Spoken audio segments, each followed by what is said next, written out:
ஹீரோனி சொன்ன அந்த music competition கலந்துக்கலாமே சொல்லி போயிருக்கான். அவனுமே ஸ்டேஜ் ஏறினதுமே பயத்துல எதுவுமே பாடாம இறங்கிடுறான். இதை பாக்குற ஹீரோனுமே ஏன் இப்படி பண்ற, வாழ்க்கையில இன்னொரு சான்ஸ் உனக்கு கிடைக்காதுன்னு சொல்லிட்டு சொல்றா. இதே வார்த்தையை தான் அந்த சயின்டிஸ்டுமே சொல்லியிருப்பாரு. பேசாம நம்ம அம்மாவை காப்பாத்துறதுக்கு நம்மளுமே டைம் டிராவல் பண்ணா என்னட்டு யோசிக்கிறான். அப்படியே கதிரியுமே கல்யாணம் பண்ணிக்க ஒரு பொண்ணுமே ஓகேன்னு சொல்லியிருக்கா. அந்த நேரத்துல ஸ்கூல் ஃப்ரெண்ட் ஒருத்தன் கால் பண்ணி உன்னோட வாட்ஸ்அப்ப பாடுறான்னு சொல்றான். இவனுமே வாட்ஸ்அப்ப செக் பண்ணி பார்த்தா இவன் பின்னாடி ஸ்கூல் டேஸ்ல இருந்து ஒரு பொண்ணு சுத்திட்டு இருக்கும். அந்த பொண்ணு இவனோட இன்னொரு ஃப்ரெண்டு கல்யாணம் பண்ணிக்க போறதா சொல்லி போட்டோ அமைச்சிருக்கான். இவங்களுமே ஸ்கூல் படிக்கையில அந்த பொண்ணுக்கு கதிர்னா ரொம்ப பிடிக்கும். ஆனா இவன் தான் அந்த பொண்ணு அசிங்கமா இருக்கும் சொல்லிட்டு எப்ப பார்த்தாலும் எரிஞ்சு விழுந்துட்டு இருப்பான். ஆனா அந்த பொண்ணுமே இப்ப பார்க்க ரொம்ப அழகாவே இருக்கா. இதை தெரிஞ்சுதான் அந்த பொண்ணை அப்பயே லவ் பண்ணிருப்பானே சொல்லிட்டு ரொம்பவே ஃபீல் பண்ணிட்டு இருக்கான். இன்னொரு பக்கம் பாண்டியுமே சரியா படிக்காததுனால அவள் லவ் பண்ணிட்டு இருந்த முறை பொண்ணுக்கு அவனோட மாமாவுமே நல்லா படிச்ச மாப்பிளையா பார்த்து நிச்சயம் பண்ணிட்டதா சொல்லி அம்மா கால் பண்ணி சொல்றாங்க. இந்த விஷயத்துல இந்த 3 பேருமே ஒன்னா உட்காந்து புலம்பிட்டு இருக்காங்க. அப்பதான் ஹீரோவுமே நான் அம்மாவை காப்பாத்துறதுக்காக டைம் டிராவல் பண்ண போறதா சொல்லியிருக்கான். அதை கேட்கிற இவங்க 2 பேருமே நாங்களும் வரோம் சொல்லிட்டு அவங்க லைஃப்ல இருக்க மிஸ்டேக்ஸுமே மாத்தணும் சொல்லிட்டு அந்த சயின்டிஸ்ட் கிட்ட ஸ்ட்ரைட்டா போய் கேட்கல. அவருமே சரி ஓகேன்னு சொல்லிடுறாரு. டைம் டிராவல் பண்றதுக்கு ஒரு சேஃப்டியான இடம் வேணும் சொல்லிட்டு ஆதியோட தாத்தா வீடுமே சேஃபா இருக்குமெண்ட் அங்க வந்துடுறாங்க.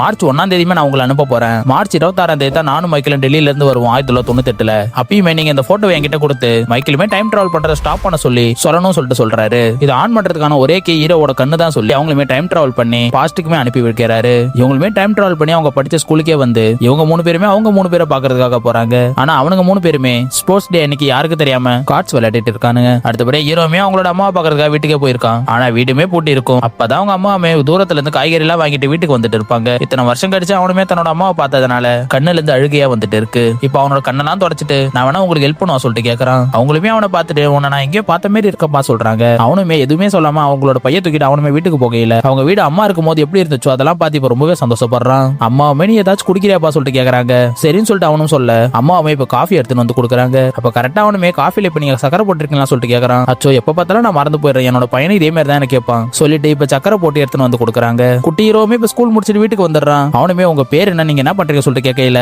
என் பேருமே ஆதி, நானுமே ஒரு மியூசிக் டீச்சரா இருக்கேன். அதுக்கு அம்மாவுமே என்னோட பையன் பேருமே ஆதி தான், நீங்க வேணா என்னோட பையனுக்கு மியூசிக் சொல்லி தெரியா சொல்லிட்டு கேட்கறாங்க. அவனுமே இதான் சாக்கு தினமும் அம்மாவை பார்க்க முடியுன்றதுனால சரி ஓகேமா சொல்லிட்டு சொல்லிடுறான்.